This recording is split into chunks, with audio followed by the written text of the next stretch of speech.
Good morning, everybody. Welcome to Exploring the Ka with your host, Ra, me. What I want to talk about real quick is maybe a couple different things. Basically magic, the misconceptions with magic, and also different symbols that are used, and various, I would say, merging of cultures, maybe even, because if you look over time, things that were thought of as witchcraft and witches over time have been merged with UFOs and aliens. Owls, gray aliens, similar experiences of night terror nowadays are chalked up as an alien experience or some kind of alien abduction. And if you go back a few hundred years, or even 50 or 60 years, it would be classified as something demonic or something evil or some kind of witchcraft. A good example would be an owl. You know, some people during alien abductions, they see a white owl outside their window or some kind of owl being, and it would transform into maybe an alien gray or some kind of figure hovered over their bed, and it would almost freeze them and immobilize them.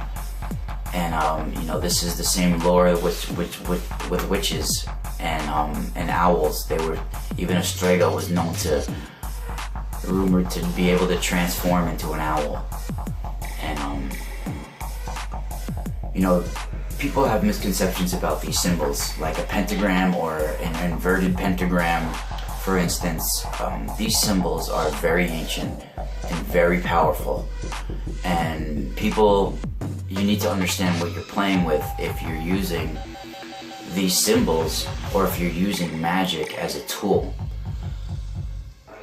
Okay, something that is just considered maybe a normal part of witchcraft or spells is to attract a lover, for instance. And if you're using a spell to attract a lover or to get what you want out of life, this is a form of black magic. I can't put it any simpler than that. If you're manipulating the elements and you're manipulating people to get the desired effect you want, then you are a black magician of sorts. It's just the first step on a long, insidious line of manipulating to get your way. You know, and it's evil, and like I said, insidious, because it'll make you think that, you know, just when you got everything together in life, that everything's going your way, you know, that's when it really gets you, you know, and it comes back and it hurts you even worse than you thought it could possibly come back and get you. Because first of all, why would you ever want to attract a lover by any means besides them being attracted to you? I mean, wow, it's a false attraction. You're putting someone under a spell so they can like you. I mean, that's crazy. It's a form of being insane. And the only spells I know or practice are protection spells, or healing spells. And if you're using a spell for anything but the two, then you're in for a disaster. You know, and the word disaster, let's break it down. And if you ever heard of the author Raven Grimassi, he's got really good books, and he's a hereditary Strega as well. And he breaks it down in one of his books, you know. Disaster, the word. This means to be away from, to have a lack thereof, right? Aster means of the stars. So disaster means away from the stars, having no knowledge of the stars, or moving away from the stars, or having less knowledge of the stars. That would be a disaster. And this is true. You know, this is what our true purpose on this earth is, to explore our consciousness and to spiritually evolve and to have knowledge of the stars. And in Threga, we call them Tanaric witches, and that's part of my bloodline as well, is we have knowledge of the stars. And we receive this knowledge from the Etruscans. The Etruscans received this knowledge from the Persians, and the Persians possibly received this knowledge from someone else before it was given to them from a mysterious star people. And you know, it goes way back. And you know, another thing I wanted to bring out too as well, it's going to be a quick one today, is the two factions. You know, the light and the dark witches. And people don't realize that shaman are witches. You know, shaman are a form of witchcraft, shamanism, and there are dark shaman and good shaman, just like there are dark and good witches. The darkest of all voodoo is a form of shamanism. People don't realize, they think when you hear shamanism or a shaman that is some spiritually great guy or a woman or, you know, some spiritual teacher. And it is, but they're good and bad spiritual teachers. You know, they manipulate the elements to get their way. And when you're one of those dark magicians or dark shaman, once you start living a life like that, it's a snowball effect, and you give your soul and your will over to these entities that control your every intention, your every will, your every movement from that moment is orchestrated by these insidious devils, if you want to put them like that, you know, if you want to put a term on them. And if you, the minute you cast a spell to get your way, you attract negative entities. And if you're using spells that you got from a book or that was from somebody else, you're continuing the other person's agenda.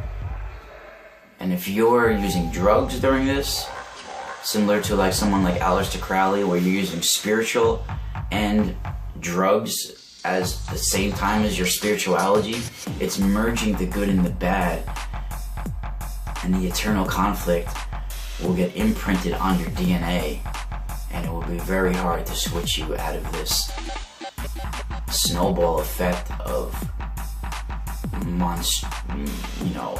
monster-like capabilities and attitudes, and it can destroy a genetic line. And like I was saying, when you use certain symbols and you use certain spells that are not yours and that you got out of a book or from a store or from online, you're continuing the work of another magician or another witch or another, whatever term, you know, they've demonized the word witch. So when someone says it, automatically somebody thinks evil.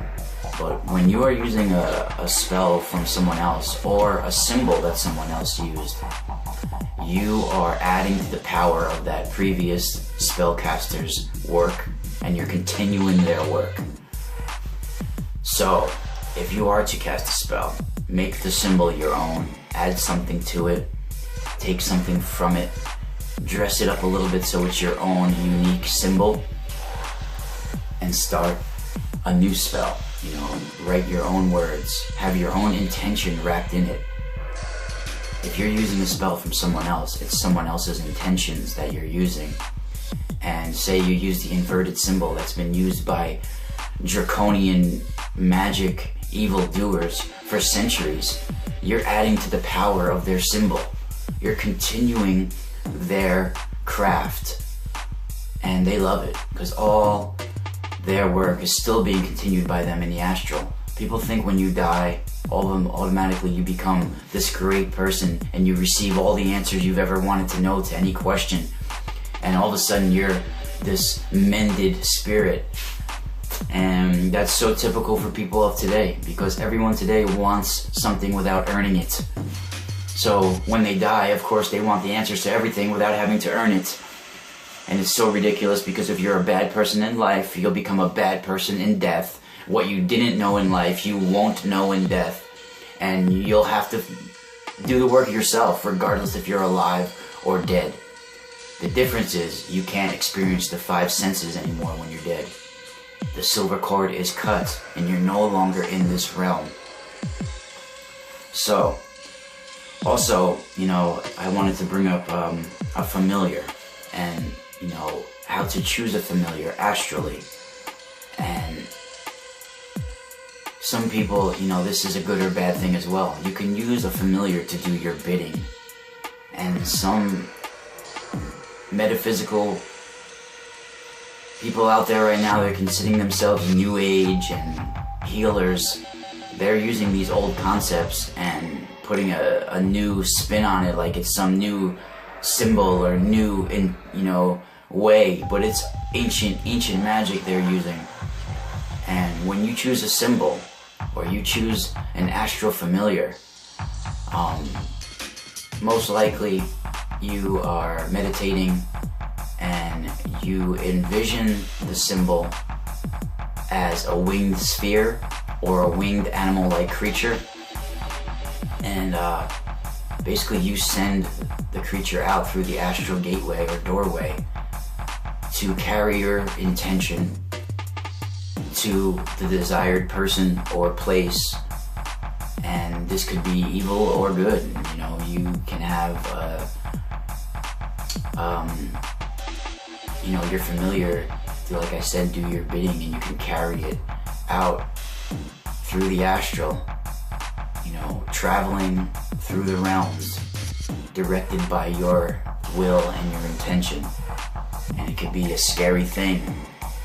Look at the symbols of some of these new age workers out there, when they have winged lions and, astral gateways right in the symbol. Look it up, and if the symbol is a purple, a violet, that's the color of the astral background. You're supposed to envision it in a purple or violet. And these new agers that are right in front of your face, that you're paying money to for consultations, they're casting spells on you, and you're having astral familiars doing their bidding. Something to think about. This is Ra from Exploring the Ka. Check out my website, themysticalspiral.com, and my show, Spiral Radio, on the ParaX Radio Network every Friday night at 8 p.m. Eastern Standard Time.